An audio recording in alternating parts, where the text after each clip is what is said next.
সংস্কারে বাধা দিয়ে ফ্যাসিবাদের পথে হাঁটছে সরকার, অভিযোগ বিরোধী দলের। জামায়াতকে রাজনৈতিকভাবে নির্মূলে কাজ করতে বললেন মির্জা ফখরুল।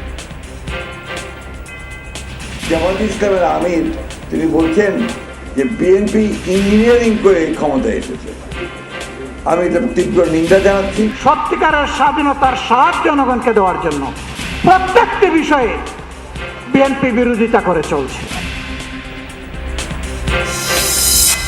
আবারও জুলাই সনদ অক্ষরে অক্ষরে বাস্তবায়নের অঙ্গীকার প্রধানমন্ত্রীর। বিয়াম স্কুলের শিক্ষার্থীদের সাথে কাটালেন প্রাণবন্ত সময়, দিলেন অটোগ্রাফ।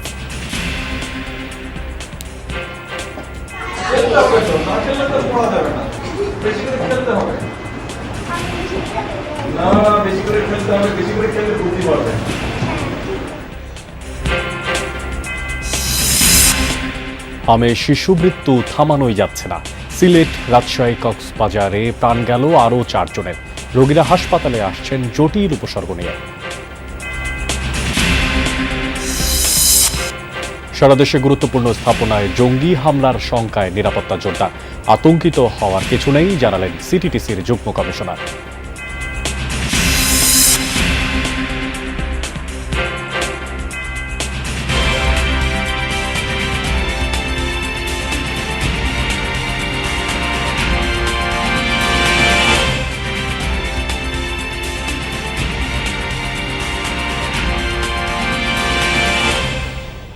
সবাইকে আমন্ত্রণ জানাচ্ছি যমুনা নিউজে, আর আপনাদের সাথে আছি আমি মশিউর অনিক।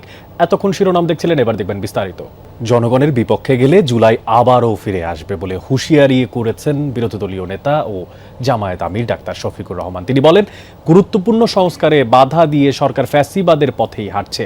দুপুরে জুলাই যোদ্ধা আর শহীদ পরিবারের সদস্যদের নিয়ে জাতীয় সমাবেশে এই কথা বলেন আমির। বিরোধী দলীয় চিফ হুইপ নাহিদ ইসলাম বলেছেন, গণভোটের মধ্য দিয়ে বিএনপির জন্ম হলেও এখন তারা গণভোটকে অস্বীকার করছে। রাজধানীর সোহরাওয়ার্দী উদ্যানে গণভোটের রায় বাস্তবায়নে জুলাই যোদ্ধা ও শহীদ পরিবারের সদস্যদের নিয়ে জাতীয় সমাবেশের আয়োজন করে জামায়াত ইসলামী। সমাবেশে যোগ দেন সারা দেশ থেকে আসা হাজারো জুলাই যোদ্ধা ও শহীদ পরিবারের সদস্যরা। সমাবেশে জুলাই যোদ্ধারা অভিযোগ করেন, সরকার ক্ষমতায় গিয়ে জুলাইকে ভুলে গেছে। 70% জনগণের গণরায়কে গলা টিপে হত্যা করতে চাইলে এই দেশ থেকে আপনাদেরকে পালাতে হবে। সমাবেশে 11 দলীয় জোটের নেতারা বলেন, নির্বাচনের পর গণরায় বাস্তবায়ন না করে জাতির সাথে প্রতারণা করেছে সরকার। যে কোনো মূল্যেই জুলাই সনদ বাস্তবায়নের কথা বলেন তারা। বাংলাদেশের ইতিহাসে এত কম সময়ে মাত্র 2 মাসে কোন সরকার এতটা অজনপ্রিয় হয়েছিল কিনা বিএনপি সেটা বাস্তবে প্রমাণ করে দিয়েছে। এই সরকার 2 মাসে যতটা অজনপ্রিয় হয়েছে, আমরা জানি না আগামী 6 মাসে তার পরিণতি কি হবে, তার অবস্থান কি হবে। 2-3 দিনের মধ্যে সংস্কারের যে কথাগুলি আছে সেটা বাস্তবায়ন করেন। কেউ বলছে সংস্কার, কেউ বলছে অ্যামেন্ডমেন্ট। এরকম ধারাবাহিক বক্তব্য রেখে কোনো লাভ নাই। 11 দলীয় ঐক্যের পক্ষ থেকে বিক্ষোভ, সমাবেশ, মিছিল, সেমিনার, গোলটেবিল, দীর্ঘ কর্মসূচি শুরু হয়েছে। জাতীয় সংসদে আমাদের নেতারা লড়াই করবেন, রাজপথেও লড়াই চলবে। রক্তের এই মূল্য না পাওয়া পর্যন্ত এই আন্দোলন ইনশাআল্লাহ আমরা অব্যাহত রাখবো। গণরায় বাস্তবায়নে লড়াই চালিয়ে যাওয়ার হুঁশিয়ারি দেন জামায়াতের আমির। তিনি বলেন, জনগণের বিপক্ষে গেলে জুলাই আবারও ফিরে আসবে। যে সমস্ত জায়গায় পরিবর্তন দরকার, সুশাসন কায়েমের জন্য, সত্যিকারের স্বাধীনতার স্বাদ জনগণকে দেওয়ার জন্য প্রত্যেকটি বিষয়ে বিএনপি বিরোধিতা করে চলছে। এটি জাতির সাথে সুস্পষ্ট প্রতারণা। মনে রাখবেন, জুলাই শুধু 24 সালে ছিল না, জুলাই প্রত্যেক বৎসরে আছে। সে জুলাই আবার ফিরে আসবে ইনশাআল্লাহ, এবং তখন ফাইনালি ফ্যাসিবাদের কবর রচনা হবে। এ সময় ক্যাম্পাসগুলোতেও সংঘাত বন্ধের আহ্বান জানান ডাক্তার শফিকুর রহমান। আমরা শিক্ষা প্রতিষ্ঠানে আমাদের সন্তানদের হাতে দাকিরিস কুড়াল দেখতে চাই না, আমরা খাতা এবং কলম দেখতে চাই। আমরা কোনো আদুবাই দাদুবাই শিক্ষা প্রতিষ্ঠানে গিয়ে আমাদের সন্তানদের উপর সরিগুড়া আমরা এটা দেখতে চাই না। এ সময় জুলাই সনদ ও গণভোটের রায় বাস্তবায়ন না হলে দেশ স্বৈরাচার মুক্ত হবে না বলেও মন্তব্য করেন জামায়াতের আমির। ফয়সাল মাহমুদ, যমুনা নিউজ, ঢাকা। জামায়াতকে রাজনৈতিকভাবে কিভাবে নির্মূল করা যায় সেভাবে কাজ করতে হবে, এমন মন্তব্য করেছেন বিএনপি মহাসচিব ও স্থানীয় সরকার মন্ত্রী মির্জা ফখরুল ইসলাম আলমগীর। তিনি বলেন, নির্বাচনে ব্যর্থ হয়ে দেশকে অস্থিতিশীল করার চেষ্টা করছে বিরোধী শক্তি। নয়াপল্টন কার্যালয়ে যৌথ সভা শেষে এসব কথা বলেন বিএনপি মহাসচিব। তিনি জানান, 1 মে নয়াপল্টন সমাবেশ করবে শ্রমিক দল। বিএনপি সরকার দায়িত্ব নিয়েছে 2 মাস। এরই মধ্যে সংসদে এবং বাইরে সভা সমাবেশে সরকারের কড়া সমালোচনা করছে জামায়াতের নেতৃত্বাধীন 11 দলের জোট। আর জুলাইয়ের সাথে যারা বেইমানি করবে তাদেরকে ছাড় দিয়ে কথা বলা হবে না। কয়েকটি শিক্ষা প্রতিষ্ঠানেও ছাত্রদল ও শিবিরের কর্মী সমর্থকদের সঙ্গে উত্তেজনা বা বিরোধ দেখা দিচ্ছে। জুলাইয়ের 2 পক্ষ শক্তির নেতারা কেউ কাউকে ছাড় দিচ্ছেন না মৌখিক আক্রমণে। নির্বাচন নিয়ে জামায়াত আমিরের বক্তব্যের কঠোর সমালোচনা করলেন বিএনপি মহাসচিব। শনিবার তিনি বলেন, নির্বাচনের আগে থেকেই রাজনৈতিক স্থিতিশীলতা নষ্ট করছে বিরোধী দল। যে জামাত ইসলামের আমির তিনি বলছেন যে বিএনপি ইঞ্জিনিয়ারিং করে ক্ষমতায় এসেছে।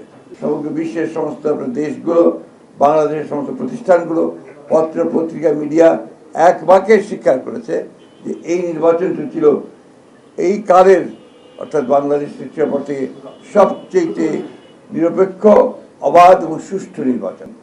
ও সমগ্র জাতি অত্যন্ত সচেতনভাবে তাদেরকে প্রত্যাখ্যান করেছে এবং আগামীতে যেন পুরোপুরি তাদেরকে নির্মূল করা যায় রাজনৈতিকভাবে, সেইভাবে আমাদেরকে কাজ করতে হবে। ঢাকা বিশ্ববিদ্যালয় সহ কয়েকটি ক্যাম্পাসে ছাত্র রাজনীতির উত্তাপ প্রসঙ্গ টানেন মির্জা ফখরুল। শিক্ষার্থীদের আহ্বান জানান অপরাজনীতি পরিহারের। যে সমস্ত পক্ষগুলো এই ধরনের অপকর্মে লিপ্ত হচ্ছেন তার বিরুদ্ধে থাকবেন, কারণ বাংলাদেশের স্বাধীনচেতা ছাত্র সমাজ, সচেতন ছাত্র সমাজ বরাবরই অপরাজনীতিকে পরিহার করেছে এবং জনগণও পরিহার করেছে, এবং আমরা এবারও দেখব যে জনগণ এগুলোকে প্রতিরোধ করবে এবং তাদেরকে পরিহার করবে। ব্রিফিংয়ের আগে যৌথ সভায় সভাপতিত্ব করেন বিএনপি মহাসচিব। এতে সিদ্ধান্ত হয় 1 মে শ্রমিক দিবসে নয়াপল্টনে সমাবেশ করবে শ্রমিক দল। প্রধান অতিথি থাকবেন বিএনপির চেয়ারম্যান ও প্রধানমন্ত্রী তারেক রহমান। দেশের মানুষের কাছে আমাদের আবেদন থাকবে যে তারা এই দিবসটি যথাযথ মর্যাদার সঙ্গে পালন করবেন। রাব্বি হোসেন, যমুনা নিউজ, ঢাকা।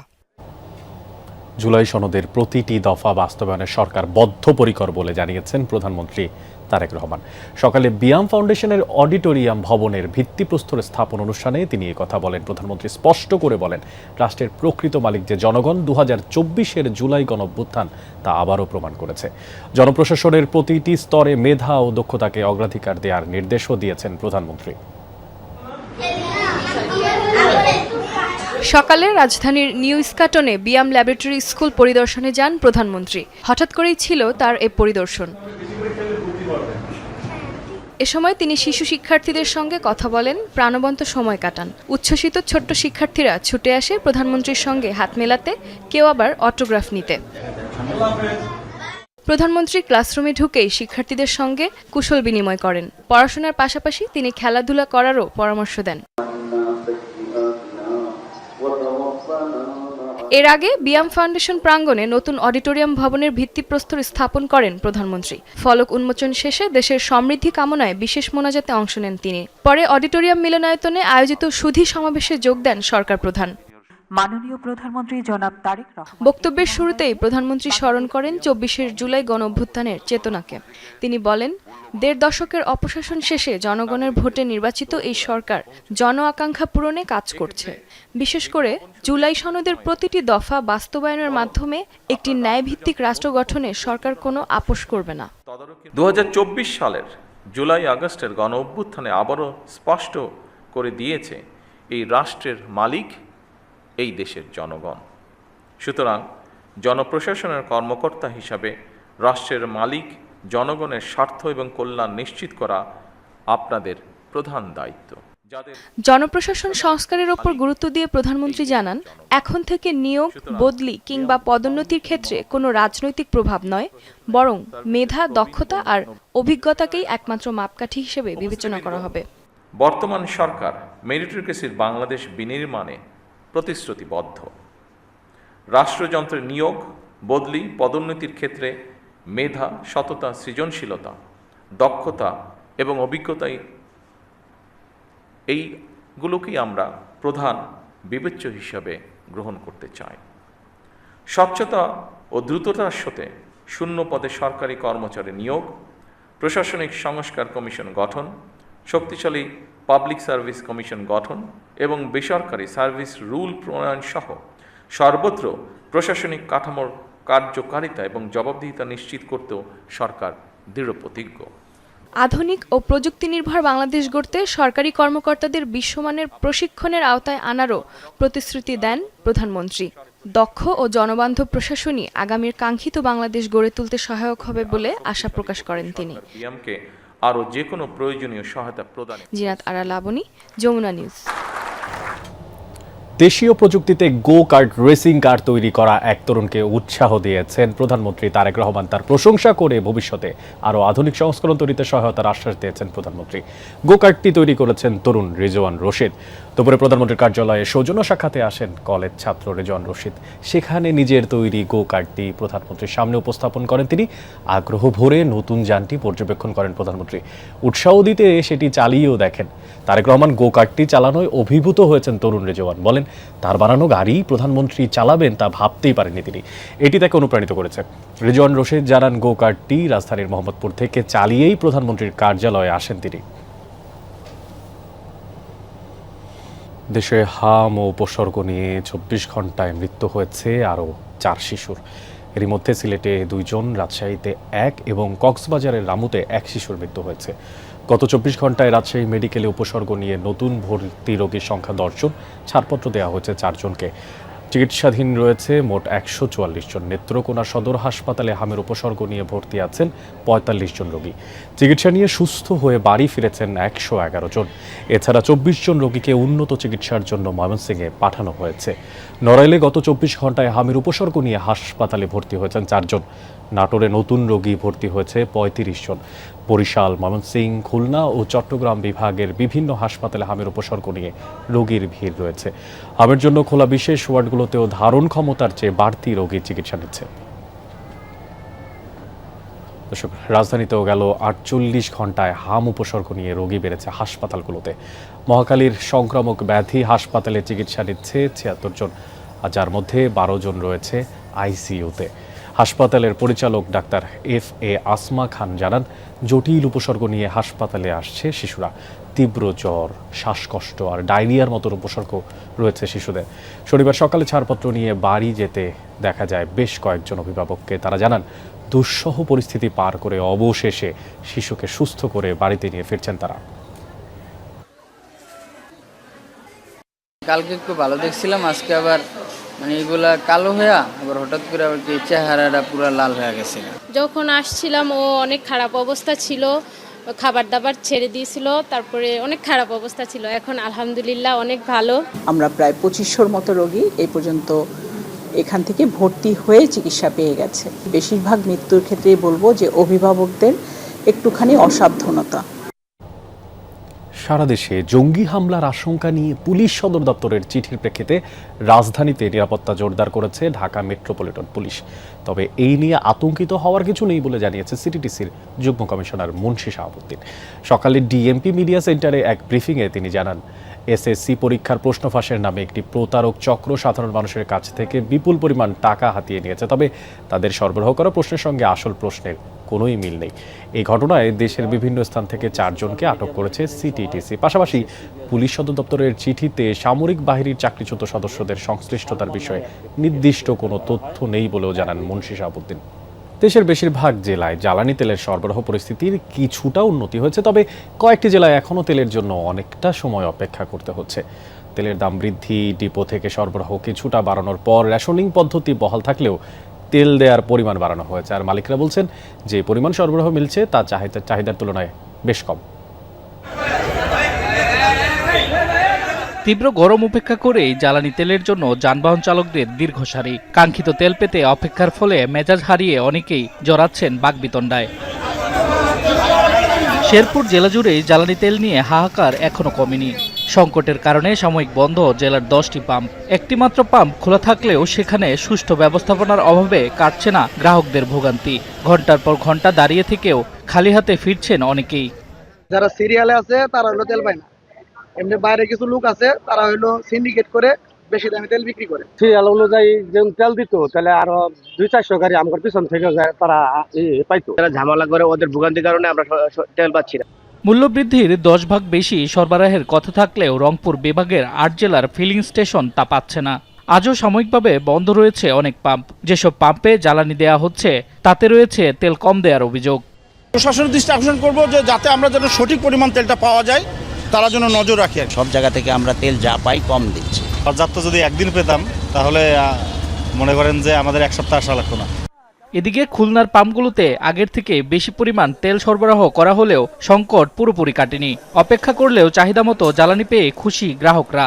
তবে ডিপো থেকে প্রতিদিন যে পরিমাণ তেল সরবরাহ করা হচ্ছে সেটি শেষ হচ্ছে 3 থেকে 4 ঘন্টার মধ্যে।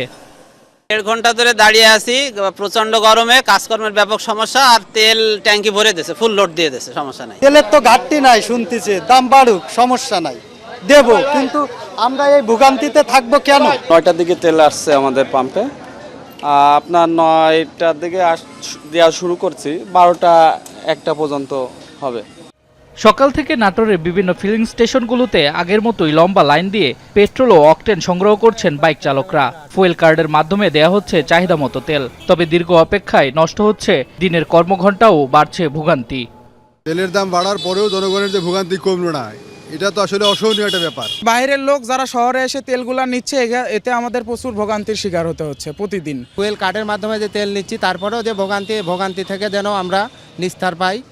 একই চিত্র রাজশাহী, সিলেট ও ময়মনসিংহ বিভাগেও। এখানকার ফিলিং স্টেশনগুলোতে ডিপো থেকে তেল সরবরাহ বৃদ্ধি করা হয়েছে। এখনও রেশনিং পদ্ধতি বহাল থাকলেও বেড়েছে তেল দেওয়ার পরিমাণ। শামস তাবরিজ উচ্ছ্বাস, যমুনা নিউজ।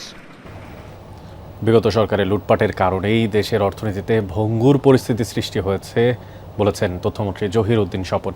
জাতীয় প্রেস ক্লাবে ইউরোপে জনশক্তি রপ্তানি সংক্রান্ত সেমিনারে কথা বলেন তিনি। মন্ত্রী জানান, অর্থনীতি স্বনির্ভর করাই সরকারের মূল লক্ষ্য। অতীতের ভুল থেকে শিক্ষা নিয়ে ভবিষ্যৎ পরিকল্পনা নির্ধারণ করতে চায় সরকার। অর্থনীতি ঠিক রাখতে রেমিটেন্স আয়ের পরিধি বাড়ানো জরুরি বলেও মন্তব্য করেন তথ্যমন্ত্রী। কক্সবাজার সহ পর্যটন স্পটগুলোকে আন্তর্জাতিক মানের করা হবে বলে জানান জহির উদ্দিন স্বপন। দীর্ঘদিন দেশকে পরনির্ভরশীল করে রাখা হয়েছে, তাই জনগণের জীবনমান উন্নয়নে অবকাঠামোগত সুবিধা বাড়ানোর পাশাপাশি সামাজিক সুরক্ষা কর্মসূচিতে অগ্রাধিকার দিতে হবে, এমনটা বলেছেন সমাজ কল্যাণ প্রতিমন্ত্রী ফারজানা শারমিন। ডিবেট ফর ডেমোক্রেসির চেয়ারম্যান বলেছেন, সরকারের সদিচ্ছা থাকলে সামাজিক নিরাপত্তা কর্মসূচি বাস্তবায়ন সম্ভব। ডিবেট ফর ডেমোক্রেসি ছায়া সংসদ এবারের প্রতিপাদ্য আসছে বাজেটে সামাজিক সুরক্ষা কর্মসূচির অগ্রাধিকার। অনুষ্ঠানে প্রধান অতিথি ছিলেন সমাজ কল্যাণ প্রতিমন্ত্রী ফারজানা শারমিন। বলেন, সার্বিক ব্যবস্থাপনায় পরিবর্তন করতে হবে। মেগা প্রজেক্টের পরিবর্তে প্রান্তিক মানুষের জীবনমান উন্নয়নে বেশি গুরুত্ব দেবে সরকার। আমাদের যে ইনস্টিটিউশনগুলো আছে, এই ইনস্টিটিউশনগুলোকে ডিস্ট্রয় করা হয়েছে দীর্ঘ সময় ধরে, খুব সিস্টেমেটিক্যালি এবং বলা যায় যে খুব প্ল্যানিং ওয়েতে। আমাদের দেশটাকে পরনির্ভরশীল করে তোলা হয়েছে বহু বছর ধরে। যে মেগা প্রজেক্টের বদলে আমরা যদি প্রান্তিক জনগোষ্ঠীকে আপরাইজ করা যায়, তাদের জীবনমানের উন্নয়ন করা যায়, সেই ধরনের প্রজেক্টগুলো নিব।